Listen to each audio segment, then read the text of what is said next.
This is the Aftermarket Radio Network.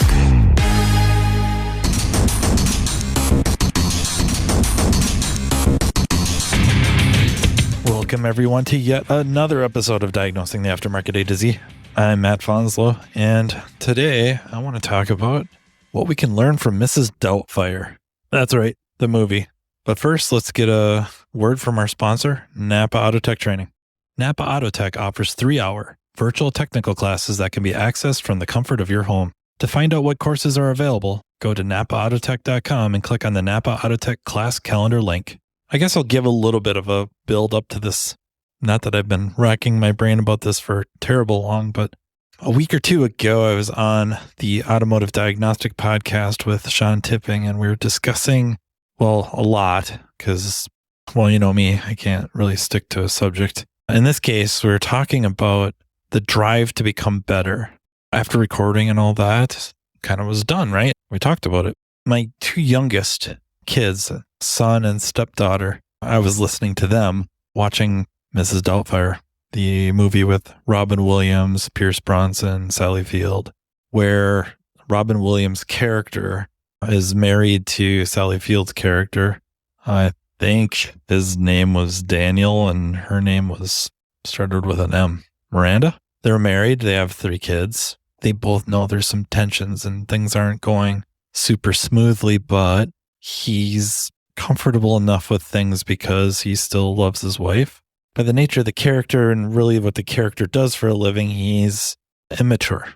And Miranda's character has had enough.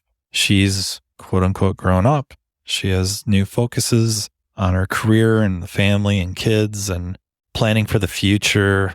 Something that her husband really doesn't do. And it kind of goes against his nature, which is, interestingly enough, not to go all relationship, because then we'd have to get Margaret on here. It's what initially attracted her to him. And then that's how they ended up together. And that's how they ended up married. But he didn't grow with her, or at least in that kind of that same direction. So she wants a divorce. It crushes them, of course. And then comes the kids' visitation, and times have changed. This was recorded or filmed. The movie was filmed back in the 90s, I think, early to middle 90s. Things have kind of changed, at least for some states or counties or maybe people, where fathers tend to have, it just seems like it's a little more even going in. We don't have the mom bias in the court. And that's not to say everywhere. I'm sure some of you are listening right now, pounding the steering wheel or something, screaming, yeah, right. Let me tell you my story, and I hear you. But I'm thinking from really a 30,000 foot view, things have evened up a little bit. Anyways, the story of the movie is he doesn't have a whole lot of visitation with the kids, and he comes up with a scheme, and that is to dress up as an old lady and become kind of their nanny, Mrs. Doubtfire. And then the shenanigans and Robin Williams being Robin Williams, improvising as we learn. And as I think almost everyone would assume in everything he ever did since, Mork and Mindy and on up. Of course, his ex, Miranda, meets somebody else, and it just so happens to be Pierce Brosnan. So for the vast majority of us, that would be crushing to see our exes with somebody like Pierce Brosnan, unless you're Braden Klein, who that's a step down, right? But the character Pierce Brosnan plays as Stu, and he's a successful and, of course, good-looking guy. But counter to most stories like this, Stu isn't actually a bad guy. A lot of times, the new significant other, boyfriend, girlfriend, fiance, they're kind of heinous in some way. They have some plans that don't involve the kids, usually, or they're super nice to the kids in the presence of the parent or parents. But then when they're not around, different story. But in this movie, genuinely cares about the kids. He genuinely cares or loves Miranda. That's counter to most of the shows and movies that we see up to that point, in a sense. And that's kind of where I'm going with this idea is I just got done recording with Sean. We're talking about what it takes to the drive, the motivation, the inspiration to be better and better. I'm overhearing Mrs. Doubtfire, and it occurs to me, Stu is not a bad guy. Daniel, Robin Williams' character, is trying so hard to spend time with the kids. And he sees the Stu guy, and it's competition, it's jealousy, hatred, and yet motivation. Stu is forcing Daniel to be a better father, to be a better dad. And that's kind of the culmination of where this goes when he finally gets outed. It was all an act. It was all a sham. Mrs. Doubtfire doesn't really exist. It was him the whole time, lying. And yet he's become a better father, a better dad, right? Anybody can be a father. It takes more effort to be a good dad. And he does that. And he's rewarded by Miranda specifically, individually, independently, to see more of the kids and be more active in their lives because he has stepped up to become a better dad. And maybe not because of Stu, but finally through the maturation process of becoming a better dad and understanding just where things are at with his ex now.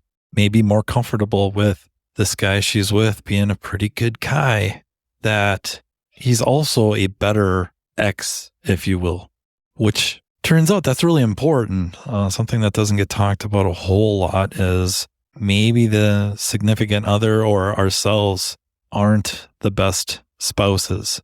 But it turns out we could be really, really good exes, if you will, co-parents. We can get along with our exes and their new families, and especially if there's kids involved, right? Almost primarily if kids are involved, where I guess I will quote the New York City divorce attorney, James Sexton, that our love of our kids far, far exceeds any hatred we have for anybody on the planet, including our ex. For 98 years, the Napa name has meant quality parts and service. It also reflects top quality training programs to help you build a more successful vehicle repair business. No doubt, the technician shortage is impacting everyone, but you're not facing this battle alone. Napa has the solution by making Napa Autotech training available near you. Napa Autotech provides automotive aftermarket technicians career development opportunities through structured, disciplined, measured, and high-quality technical instruction, no matter the technician or service advisor's skill level. This instruction enhances understanding of vehicle systems, increases first-time repair capability, and overall customer satisfaction. It also prepares technicians to become ASE certified. It's a fact technicians who receive training to improve their knowledge and skills have a higher sense of job satisfaction. This reduces technician turnover and increases productivity, directly improving a shop's profitability. It is vital to the success of a shop's business that today's technicians are equipped to diagnose and repair today's complex vehicles. With our ever-changing technology, the technician's knowledge and skills need to be updated and refreshed on a regular basis. As you labor over the decision of whether to send your techs to get their skills sharpened, keep in mind, Napa Autotech training is an investment, not an expense, and it's available to all. Much of Napa Autotech's training is offered in more than one format to accommodate varieties of learning styles and training preferences so each person can maximize their learning. Whether you're more of a hands-on person or enjoy learning at your own pace, Napa Autotech is here to provide you with the training you need in the format that works best for you. To learn more about what Napa Autotech offers, contact napaautotech.com. Motivation to get better, to be better. And where does that motivation come from? Now we're talking about the auto repair shop. Does it come from within? Does it come from within the shop, the new hire, the new guy? Or are you the new person coming in and there is a tech that kind of set the standard, not just for performance, but maybe attitude, maybe things outside of just spinning the wrenches or diagnosing the cars. It's everything else they do, the helping hand, the way they interact with clients. Same with, we're talking about service advisors. Are you the old guard?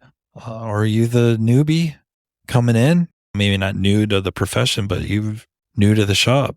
And there's somebody there that's, inspiring or forces you to be better, forces you to sit back and go, man, what do I got to do to be more like that? What do I got to do to interact better with the customers or read customers better so that I can adjust how I respond to them, or maybe just scrap my whole spiel and start over and mimic them a little bit and crediting them for it, which I'll get back to in a little bit here.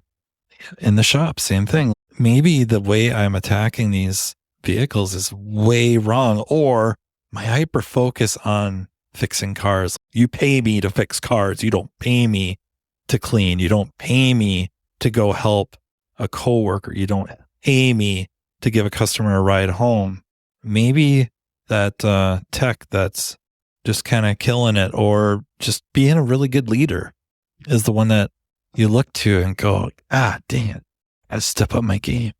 I gotta step up my game. It could be little things. It could be big things. How they spend a few minutes looking over a job, looking over some service info before they dive in. And then when they dive in, it's with purpose. It's with a plan. Maybe that's something you can learn from. And I don't even want to talk about, I know that's a good way to attack cars. Maybe it's just having at it. Reckless abandon. Okay, not reckless. Strategic abandon.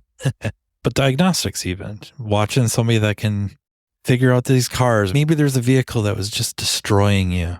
And finally they kicked it to tech A, tech B, whatever you want to label them.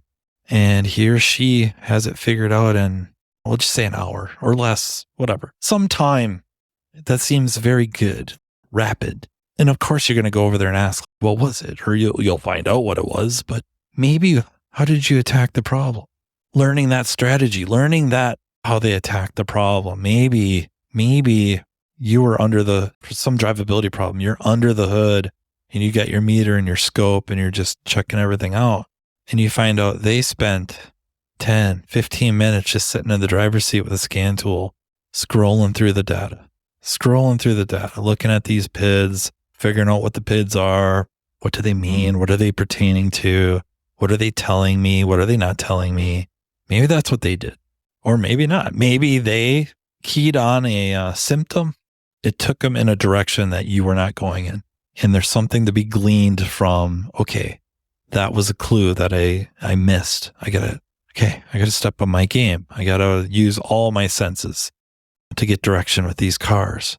And I guess we don't need specifics, but that's the idea, is a coworker, a tech down the street, a tech online that you saw a case study. You saw them describe some car that was in, and you're reading about it, watching, maybe they did a video, I don't know. And just kind of sitting there going, man, oh man, that was in my bay. Could I have done that? Would I have done that? Would I have thought that way? Would I have taken? I think that was a big creative leap. And now in conversation, or somebody else thought the same thing, reading the conversation, it wasn't such a creative leap. All right. Is that something I can add to my arsenal? A lot of times for arsenals, we talk about tools and equipment and service information and resources like that, where we can go to get information, diagnostic network, stuff like that. We forget a terrific diagnostic tool, of course, between our ears, but perspective. What position am I going to take to look at this? And then maybe instead of looking at it from over here on the left, I stop and I look at it from over here on the right. You know what I mean? Just changing my perspective a little bit and learning that from other techs, how they look at a problem, how they start that process. Because maybe you're starting out pulling codes and then using your senses to decide what to scope. And maybe, so whoever you're watching, maybe they don't. Maybe a lot of it's scan tool, or vice versa. Maybe they look at codes, they look at a couple things of data, and that's enough to give them a reason to hook a scope, a meter, a test tool of some sort. So I just think there's a lot of value in that, looking to others. Not that I have such a unique look on things, but I've never heard anyone describe Mrs. Doubtfire in that way. It's usually just the comedic genius that's Robin Williams, knowing that he's come up with those lines on the spot, and he probably recorded 20, 30, 40 other takes Some of them absolutely filthy and unusable in a PG rated movie, but nonetheless, probably absolutely hilarious. Hilarious. I guess that takes me to the second part of this that I mentioned, giving credit. So I'm sure everybody knows who Robin Williams is, right? A stand-up comic. He came out of Juilliard for acting, does stand-up, does improv, does a lot of drugs. Not where I'm going with that, though. He's something like, I don't know that we've ever seen before. I just kind of scrolling through comics, actors, stuff like that. I can't think of anybody that was that way, that had that kind of that machine gun delivery, and you didn't know where he was coming from, where he was going, but ultimately it was probably going to end up hilarious. Side note, not that it's all that important, but honestly, when celebrities pass away, generally it doesn't bother me too much. It's not like I know them. I know these characters they play, maybe slivers of their personality, which they're still probably projecting something when they're being interviewed and whatnot. But when they pass away, I mean, generally it doesn't bother me. There are two celebrities that when they passed away, like it hurt. It was depressing. And one of them was Robin Williams. The other one, oddly enough, maybe not oddly enough, but you might find left field, Roddy Piper. That one hit me hard. I don't know why. Finding out Robin passed away hit me hard. And then the suicide component, which ends up being layered. There's more to it than that. They thought that he had Parkinson's. Turns out he had Lewy body dementia, which, I mean, his brain it turned itself against him. It's horrible. He couldn't trust what he was seeing anymore. And he was having trouble with memory, is having trouble seeing things. Horrible.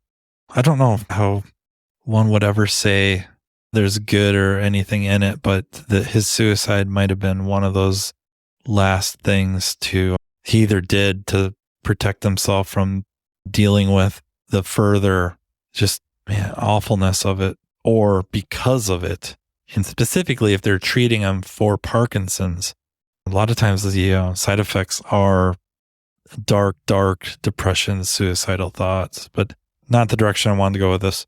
More importantly was the way he could improvise and draw upon so much material led to him kind of having a reputation in the comedy world, the comedy or comedian community, for stealing jokes. Because if he watched you and he saw you do something really funny, he may not go on stage 2 weeks later or months later with any intention of reusing that joke or reusing that idea. But that's what would happen because of the way he was just free flowing, going with the flow, again, improvising. And you'd hear about Robin Williams sitting at the Comedy Store or the Improv, writing checks to comedians for jokes that he may say something on stage and then afterwards be like, oh no, yeah, I owe somebody something for that, or getting called to the carpet about it. I've also heard that he wrote checks to comedians for jokes he didn't steal, that they just said that he did. I don't know if that's true. It's not that important. The idea of it, though, is, I think, intellectual property. And it gets rough in our world, but it's something I've talked about before, and it means a lot. Giving credit where credit's due. If you learn something from somebody, you should reference it. You should at least give them credit. You know what I mean? If you learned how to look at fuel trims from whatever trainer or whoever, whatever author wrote the article, and you're rattling that information off either as a presenter or online, giving somebody some advice on how to do something, like, no, this is how you look at the fuel trims. And, oh, by the way, I learned it from so-and-so, or I learned it from this resource. I learned it from Napa Auto Tech Training. I learned it from Rich Falco. That it doesn't hurt. In fact, I think it helps everybody to just make mention. I picked this up from, even if They didn't come up with it, right? Because that's where it gets dicey. But it's really hard to trace everything back to the origin, right? I don't know how we do that unless they say it. So I learned from Scott Manna, who says he learned it from John Thornton.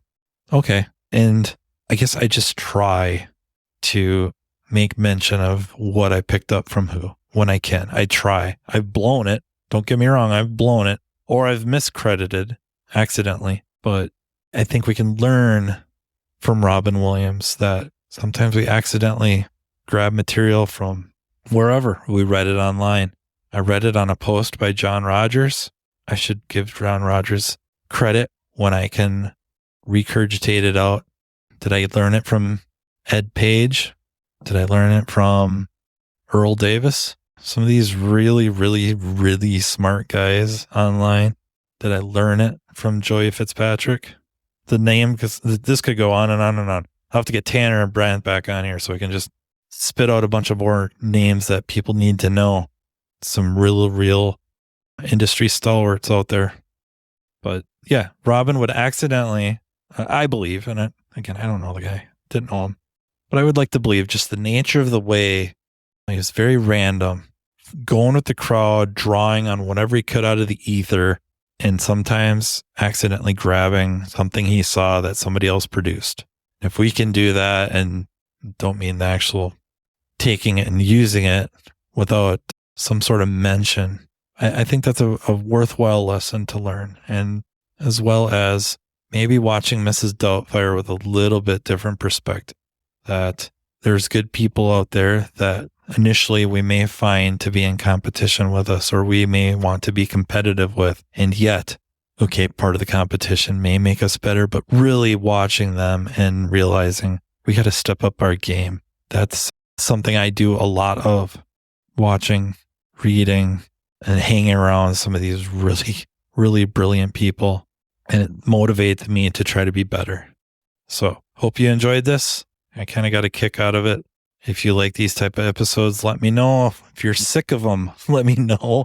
If you have any topics, please don't hesitate to reach out to me. You can email me at mattfonslowpodcast@gmail.com. Also, don't forget to send questions for the Justin Morgan and Matt Fanslow Answer Everything coming up. So if you have questions about really anything, make sure to send those into mattfonslowpodcast@gmail.com.